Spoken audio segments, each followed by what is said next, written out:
ಇಲ್ಲೆಲ್ಲ ಆಯ್ತು ನೋಡಿ, ಇದೆಲ್ಲ ಬಲೂನ್ಸ್ ಬಂದಿದೆ, ಇಲ್ಲಾಗಿದೆ, ಇದಾಗಿದೆ. ಆಮೇಲೆ ಮುಂದೆ ಮೇನ್ ಬಂದುಬಿಟ್ಟು ಮುಂದೆ ಬಂಪರ್ ರಿಪ್ಲೇಸ್ ಆಗುತ್ತೆ. ಇದರಲ್ಲಿ ಬಂಪರ್ ಕಟ್ಟಾಗಿದೆ, ಓಕೆನಾ. ಬಂಪರ್ ಎಲ್ಲ ಕಟ್ಟಾಗಿದೆ.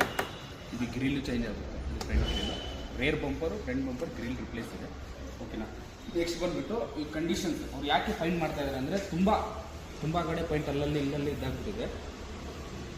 ಇಲ್ಲಿ ನೋಡಿ, ಇಲ್ಲಿ ಅದೇ ಥರ ಅಂದರೆ ನಿಮಗೆ ವಿಡಿಯೋಲಿ ಕಾಣಿಸ್ತಾ ಇಲ್ಲ ಅನಿಸುತ್ತೆ, ಬಟ್ ಇಲ್ಲಿ ನೋಡ್ಕೊಳ್ಳಿ,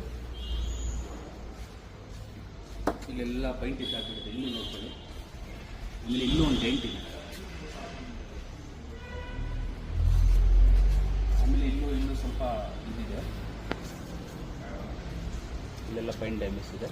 ಸೊ ನಾನು ಎಲ್ಲ ಒಂದೊಂದೇ ಅಪ್ಡೇಟ್ಸ್ ನಿಮಗೆ ಕೊಡ್ತೀನಿ, ನಾನು ಯಾವ ಥರ ಏನೇನು ಆಗ್ತಾಯಿದೆ ಅಂತ. ನಮ್ಮದು ಅಂದರೆ ಅದೇ ಥರ ನಮ್ಮದು ಪೈಂಟ್ ಕ್ವಾಲಿಟಿ ಯಾವ ಥರ ಬರುತ್ತೆ, ಫುಲ್ ಗಾಡಿ ಸುಮಾರು ಗಾಡಿ ನಾವು ಮಾಡಿದ್ದೀರಿ. ಸೊ ನಮಗೆಲ್ಲ ವೀಡಿಯೋ ಮಾಡೋಕ್ಕೆ ಟೈಮ್ ಸಿಗೋಲ್ಲ. ಸೊ ಈ ಗಾಡಿ ಮಾತ್ರ ನಿಮಗೆಲ್ಲ ಅಪ್ಡೇಟ್ ಕೊಡ್ತೀನಿ, ಟೈಮ್ ಟು ಟೈಮ್ ಏನೇನು ಆಗ್ತಾಯಿದೆ ಏನಿದೆ ಅಂತ. ಇನ್ನೊಂದು ಫ್ರೆಂಡ್ಸ್, ಎಲ್ಲರೂ ಪೈಂಟ್ ಈ ಓಲ್ಡ್ಸ್ ಗಾಡಿನ ಯಾಕೆ ರಿಸ್ಟೋರ್ ಮಾಡ್ತಾರೆ ಅಂದರೆ, ಬಂದು ಎಲ್ಲರಿಗೂ ಗೊತ್ತಿದೆ ನಿಮಗೆ, ಒಂದು ಹೋಂಡಾ ಸಿವಿಕ್. ಸೊ ಈ ಸಿವಿಕ್ ಗಾಡಿ ನೀವು ನೋಡ್ಬೋದು,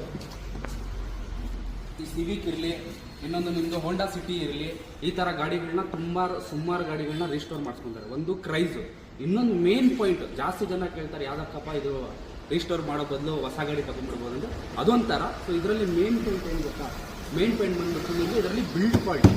ಯಾವುದೇ ಓಲ್ಡ್ ಗಾಡಿ ಇಟ್ಟಿರೋರಿಗೆ ಅವರು ಹೊಸ ಗಾಡಿ ತೊಗೊಂಡೋರಿಗೂ ಗೊತ್ತಿರುತ್ತೆ.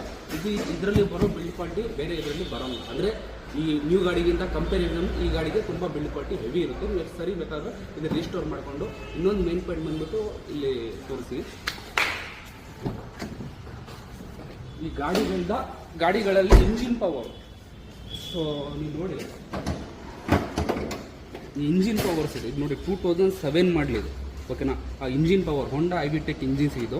ಸೊ ಇದಕ್ಕೆ ಇಂಜಿನ್ ಪವರಿಂದ ಜಾಸ್ತಿ ಜನ ಇದನ್ನು ಲೈಕ್ ಮಾಡ್ತಾರೆ. ಸೊ ಅದನ್ನು ರಿಸ್ಟೋರ್ ಮಾಡಿ ಇಟ್ಕೊಳಕ್ಕೆ ತುಂಬ ಇದು ಮಾಡ್ತಾರೆ. ಸೊ ಸ್ವಲ್ಪ ಜನ ಹೇಳ್ತಾರೆ, ಏನು ಸರ್ ಹಳೆ ಈ ಗಾಡಿ ಎಷ್ಟು ಮಾಡಿದ್ರು ಅಷ್ಟೇ ರೀಸೇಲ್ ಇಲ್ಲ ಅಂದರೆ, ಬಟ್ ಸೊ ಸೇಲ್ ಮಾಡೋರು ಯಾವತ್ತೂ ರಿಸ್ಟೋರ್ ಮಾಡಲ್ಲ. ಸೊ ಗಾಡಿ ಇನ್ನೂ 5 ಇಯರ್ಸು 6 ಇಯರ್ಸು ಪಾಸಿಂಗ್ ಅಪ್ಡೇಟ್ ಮಾಡಿಬಿಟ್ಟು ಮಾಡಿಸೋರು ಮಾತ್ರ ಗಾಡಿ ಮೇಲೆ ಇನ್ವೆಸ್ಟ್ಮೆಂಟ್ ಮಾಡಿ ಖರ್ಚು ಮಾಡಿ ಗಾಡಿನ ರಿಸ್ಟೋರ್ ಮಾಡ್ಕೊತಾರೆ.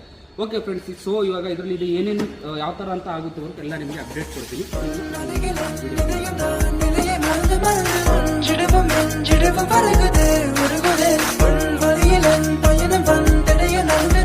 பஞ்சடவம் நெஞ்சிடவம் சதருதே பதருதே பொன்னழகில்